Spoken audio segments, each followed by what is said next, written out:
ना गुलाबजामुन ना रसमलाई. आज आपण नवीन वर्षाच्या स्वागतासाठी एक आगळी वेगळी रेसिपी पाहणार आहोत. नवीन वर्ष सुरू होणार म्हणजे सगळे काहीतरी गोड बनवण्याचा प्रयत्न करतात.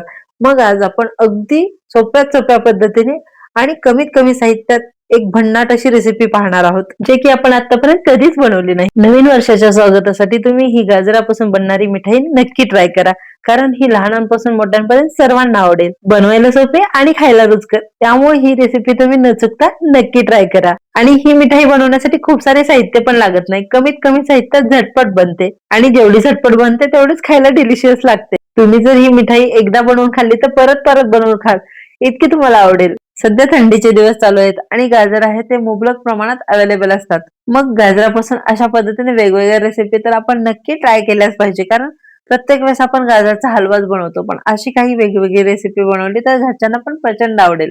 चला तर मग सुरू करूया आज आपल्या छानशा रेसिपीला. मिठाई बनवण्यासाठी इथे सर्वप्रथम मी अर्धा किलो गाजर घेतले आहे. गाजर मी पाण्याने स्वच्छ धुवून नंतर त्याच्यावरची जी साल असते ना ती काढून घेतली आहे. आता जो बुडाकडचा भाग असतो तो आपल्याला चाकूच्या सहाय्याने कट करून घ्यायचा आहे. इथे आपल्याला गाजर किसून नाही घ्यायचे, तर इथे गाजर मी छोट्या छोट्या पीसेस मध्ये कट करून घेणार आहे. गाजर घेताना अशा पद्धतीने लालसर कलरचेच घ्यायचे, कारण यामुळे काय होते, मिठाईला कलर पण खूप सुरेख येतो आणि हे खायला पण खूप रुचकर असतात. आता गाजरामधील जी नळी असते ना ती मी शक्यतो घ्यायची टाळते, म्हणजे अशा पद्धतीची जी नळी असते ना ती मी घेतच नाही, ती साईडला काढून टाकते. गाजर ज्यावेळेस जास्त जाड असेल ना त्यावेळेसच ती नळी येते, आणि ज्यावेळेस तुम्ही थोडेसे लुकडे सुकडे गाजर घेतात तर त्यामध्ये अशा पद्धतीची नळी शक्यतो नसते. आता एक मिक्सरचे भांडे घ्यायचे, गाजराचे जे छोटे छोटे पीस करून घेतले होते ते घालून घेऊ. आता यामध्ये आपल्याला अर्धा कप साखर घालून घ्यायची. तसेच इथे मी 1 कप दूध घालून घेत आहे.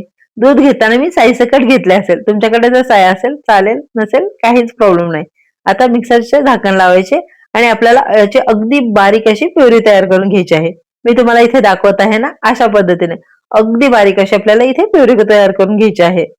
आता इथे मी एक पॅन घेतला आहे, यामध्ये 1 चमचा साजूक तूप घालून घेऊ.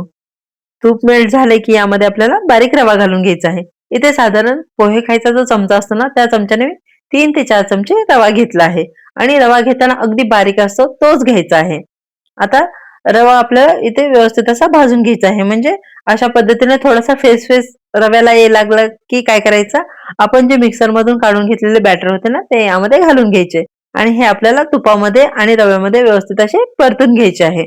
इथे गाजर घेताना लालसर कलरचे घेतले तर मिठाई असते ना ती खूप सुरेख दिसते, म्हणजे त्याला कलर खूप सुरेख येतो. पण जर आपण ऑरेंज कलरचे गाजर घेतले तर म्हणावा असं त्याला कलर येत नाही. तर एक काम तुम्ही करू शकता, जो खायचा फूड कलर असतो ना तुम्ही यामध्ये घालून घेऊ शकता. आता यामध्ये घालूया 3/4 कप मिल्क पावडर. सगळ्यांकडेच मावा अवेलेबल असेल असे नाही, पण मिल्क पावडर तर शक्यतो सगळ्यांकडेच असते. यासाठी आपल्याला यामध्ये मिल्क पावडर घालून घ्यायची आहे, म्हणजे आपले जे जामून आहेत ना त्याला मलाईदार टेस्ट येण्यासाठी. आता हे आपण व्यवस्थित असे परतून घेऊ. आता एकीकडे गुलाबजामुनचे बॅटर शिजतच आहे, तोपर्यंत काय करू, रसमलाई बनवून घेऊ. यासाठी इथे मी अर्धा कप दुधामध्ये 2 मोठे चमचे मिल्क पावडर घालून घेतले आहे. मिल्क पावडर दुधामध्ये व्यवस्थित अशी मिक्स करून घ्यायची. मिल्क पावडर दुधामध्ये व्यवस्थित अशी मिक्स करून झालेले आहे. आता गॅसवरती आपण एक कढई ठेवून घेऊ. यामध्ये आपल्याला अर्धा लिटर दूध घालून घ्यायचे आहे, म्हणजे इथे मी बरोबर 2 कप दूध घालून घेतले आहे. आता यामध्ये मी 2 मोठे चमचे साखर घालून घेत आहे. तसेच काही ड्रायफ्रुट्स मी इथे कट करून घेतले होते ते घालून घेऊ, आणि जे मिल्क पावडर आपण दुधामध्ये मिक्स करून ठेवली होती ना ती पण यामध्ये घालून घ्यायची. आता दुधाला आपल्याला इथे उकळी काढून घ्यायची आहे. इथे दुधाला व्यवस्थित अशी उकळी आलेली आहे. आपल्याला अधूनमधून हे दूध आहे ना हलवत राहायचे आहे, म्हणजे यावरची साय आहे ना ती तयार नाही होणार.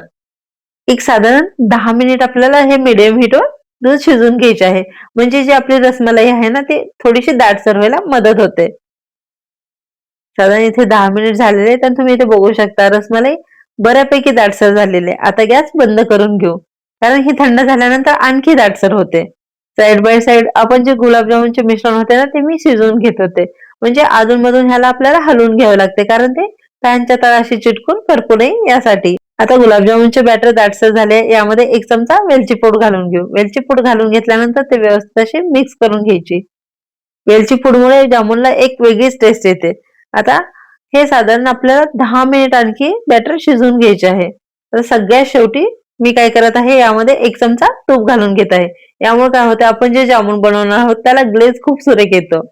मिश्रण बऱ्यापैकी दाटसर झालेले आहे, म्हणजे सुरुवातीपासून ते आतापर्यंत 20 मिनिट हे मिश्रण मी पॅन मध्ये शिजवून घेतले आहे.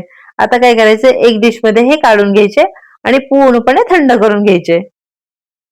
मिश्रण पूर्णपणे थंड झालेले. आता काय करायचं, यामध्ये छोटासा पोर्शन घ्यायचा आणि आपल्याला याचे छोटे छोटे असे गुलाबजामुन बनवून घ्यायचे आहेत. तुम्ही अशा पद्धतीने जामुन बनवून तेलामध्ये तळून पण घेऊ शकता, पण मी इथे तळून नाही घेत आहे.